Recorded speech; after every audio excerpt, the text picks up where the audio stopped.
Hello friends. आज से प्राचीन इतिहास की समरी की फर्स्ट क्लास शुरू हो रही है और जो कि स्टेट पीसीएस के सभी एग्ज़ाम में लगभग ही आते हैं। ठीक है, तो इतिहास 3 शब्दों से मिलकर बना हुआ है जिसका अर्थ है ऐसा निश्चित रूप से हुआ है। इतिहास अतीत को जानने का साधन है। किसी समाज या राष्ट्र के अध्ययन के द्वारा हम उस समाज या राष्ट्र के अतीत को जान सकते हैं।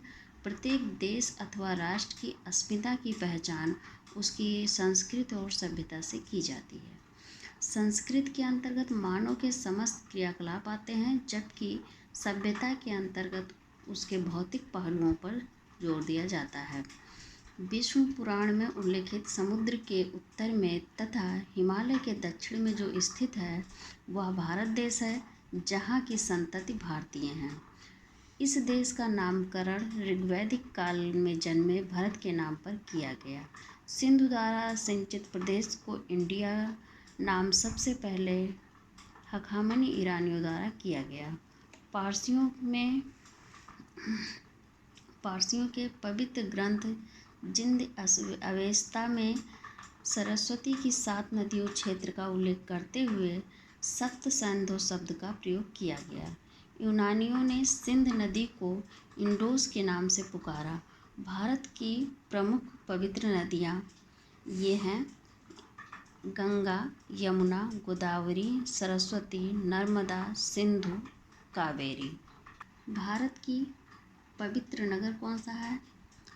अयोध्या, मथुरा, माया यानी हरिद्वार, काशी, कांची, कांजीवरम, अवंतिक, दूरावती यानी द्वारिका। शंकराचार्य द्वारा स्थापित मठ ज्योति मठ हिमालय से बड़ी केदार के निकट। शारदा का मठ द्वारिका में, ये वेस्ट में होगा। ये मैंने मैप बना दिया है, north south west east. Govardhan मठ पुरी में होगा। श्रृंगेरी मठ मैसूर में होगा। प्राचीन इतिहास जानने के स्रोत कौन कौन से होंगे? पुरातात्विक स्रोत होगा और साहित्यिक स्रोत होगा। पुरातात्विक स्रोत में इसके माध्यम से पृथ्वी के गर्भ में छिपी हुई सामग्रियों की खुदाई कर प्राचीन काल के लोगों को भौतिक जीवन का ज्ञान प्राप्त किया जाता है। पुरातत्व के अंतर्गत 3 प्रकार के साक्ष्य आते हैं। पहला अभिलेखीय साक्ष्य, दूसरा मुद्रा साक्ष्य, तीसरा स्मारक साक्ष्य। अभिलेखीय साक्ष्य में सबसे महत्वपूर्ण और विश्वसनीय स्रोत उत्कीर्ण लेख है, जो कि उत्कीर्ण लेखों के अध्ययन को एपिग्राफी या अभिलेखीय शास्त्र कहा जाता है। प्राचीन प्रणाली हड़प्पा मुद्रा और अशोक के अभिलेख हैं। अशोक के अभिलेख की लिपि ब्राह्मी है, खरोष्ठी है, आर्मेइक है और यूनानी है। लिपियों के विकास के अध्ययन को पुरालिपि विद्या कहा जाता है। रुद्रदामन का जूनागढ़ शिलालेख प्रांजल संस्कृत का प्राचीनतम उदाहरण है। प्रमुख शिलालेख समुद्रगुप्त का इलाहाबाद स्तंभलेख, पुलकेशिन द्वितीय का ऐहोल शिलालेख, भोज के ग्वालियर शिलालेख हो गया। शिलालेखों से हमें ज्ञात होता है कि ब्राह्मणों का जो कर मुक्त भूमि प्रदान की जाती थी उन्हें अग्रहर कहा जाता था।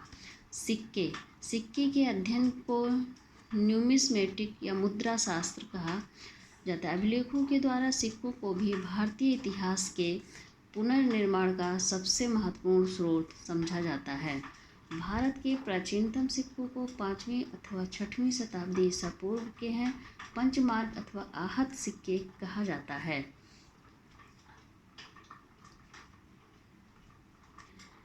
कुषाणों ने सर्वाधिक तांबे के सिक्के जारी किए। जैसे कभी कोई क्वेश्चन में आ जाए कि सर्वाधिक तांबे के सिक्के किसने जारी किए, तो वो कुषाणों ने किए थे। वह शुद्ध स्वर्ण के सिक्के चलवाए थे जो 124 ग्रेन के थे। कुषाण शासक बिम्ब कडफिसस के सिक्कों पर बैल के पार्श्व में खड़े शिव की आकृति अंकित है, जिस पर महेश्वर लिखा है, जिसका अर्थ होता है शिव के भक्त के रूप में किया गया। समुद्रगुप्त के सिक्कों पर उसे बीड़ा बजाते हुए दर्शाया गया। समुद्रगुप्त और कुमारगुप्त की मुद्राओं में उसके अश्वमेध यज्ञ की सूचना मिलती है। सातवाहन नरेश यज्ञश्री सातकर्णी की मुद्रा पर जलयान या कनिष्क के सिक्कों पर से उसके बौद्ध धर्म की आस्था का पता चलता है। कल्हड़ के राजतरंगिणी, इसमें 12वीं शताब्दी तक उत्तर भारत का राजनीतिक इतिहास वर्णित है। तो आज की क्लास यहीं पर समाप्त हो रही है। अगली क्लास फिर आएगी।